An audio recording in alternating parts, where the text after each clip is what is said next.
Bismillahirrahmanirrahim. Assalamualaikum warahmatullahi wabarakatuh. Syukur alhamdulillah dapat berjumpa lagi di channel ini.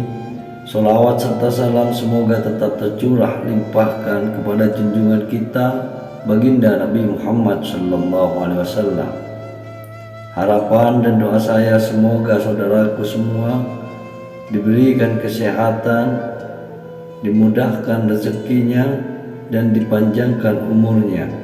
Amin ya rabbal alamin.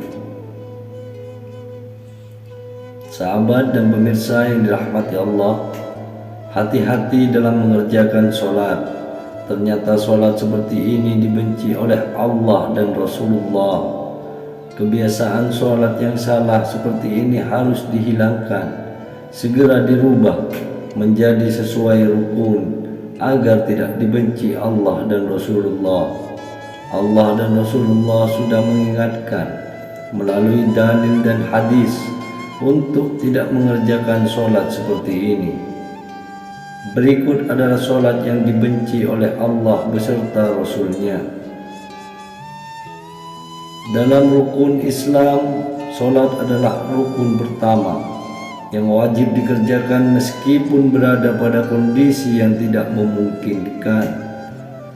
Sholat adalah hal yang wajib dikerjakan meskipun tidak bisa berdiri, maka dibolehkan untuk duduk, berbaring, bahkan bisa dikerjakan dengan hati. Karena itu sangatlah tak logis apabila seseorang mengaku beriman kepada Allah namun meninggalkan ibadah yang berfungsi sebagai tiang agama. Sekalipun sholat merupakan tiang agama, ternyata ada beberapa jenis sholat yang sangat dibenci oleh Allah Subhanahu wa Ta'ala. Dalam ajaran Islam, sholat bukan lagi ibadah yang perlu dipertanyakan tentang status hukumnya. Di berbagai dalil Al-Quran maupun hadis, Allah Subhanahu wa Ta'ala serta Rasulullah SAW telah menetapkan dengan jelas. Sudah ditetapkan mana sholat yang wajib dan sunnah. Namun meski demikian masih banyak yang menyepelekan sholat. Rasulullah bersabda, inti dari segala perkara adalah agama Islam dan tiang penopangnya adalah sholat. Hadis riwayat Tirmizi.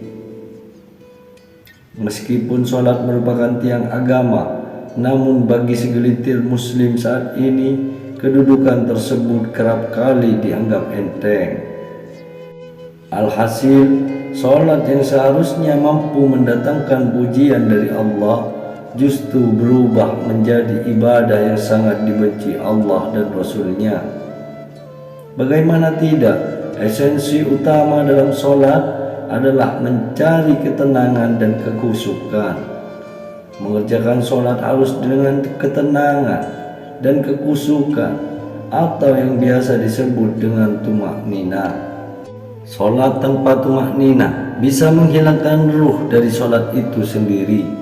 Parahnya, sholat yang seperti cacing kepanasan atau terburu-buru tanpa menyertai tumakninah sering terjadi di sekitar kita. Ada hadis yang perlu kita ketahui, di mana Rasulullah pernah mengibaratkan orang yang sholat tanpa tumakninah sama dengan kejahatan, seperti seorang pencuri. Rasulullah bersabda, sejahat-jahat pencuri adalah orang yang mencuri dari salatnya. Para sahabat bertanya, wahai Rasulullah, bagaimana dia mencuri dari sholatnya?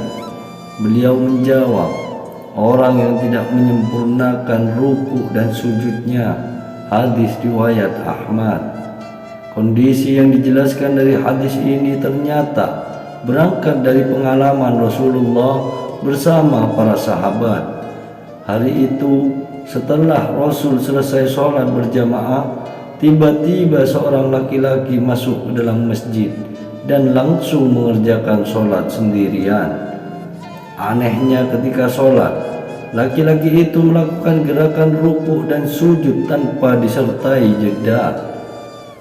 Melihat hal itu, Rasulullah kemudian berkata di hadapan sahabatnya, "Apakah kalian menyaksikan gerakan sholat laki-laki tersebut? Barang siapa yang semasa hidup melakukan sholat seperti itu, maka dia meninggal tidak dalam keadaan Islam." Tak berhenti sampai di situ, di hadapan para sahabatnya, Rasul juga mengatakan, model ibadah seperti itu ibarat seperti burung gagak yang sedang mematuk darah, atau seperti orang lapar yang hanya makan sebutir atau 2 butir biji kurma tanpa pernah merasakan kekenyangan. Dalam buku Agar Sholatmu Makin Khusyuk karya Syekh Muhammad Shalih Al-Munajjid dijelaskan, satu dosa orang yang mengerjakan sholat adalah tidak memperhatikan rukuk sholat, yaitu tumakninah. Memang tidak ada yang bisa menyangkal tentang perkara diterima atau tidaknya suatu amalan, hanyalah ketentuan Allah Subhanahu wa Ta'ala. Tetapi sebagai umat muslim, kita juga harus mengetahui bahwa ibadah-ibadah yang telah ditetapkan rukunnya tak bisa diubah atau dilanggar.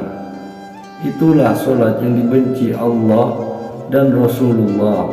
Kita harus lebih berhati-hati memperhatikan rukunnya. Demikianlah yang dapat kami sampaikan. Semoga dapat bermanfaat.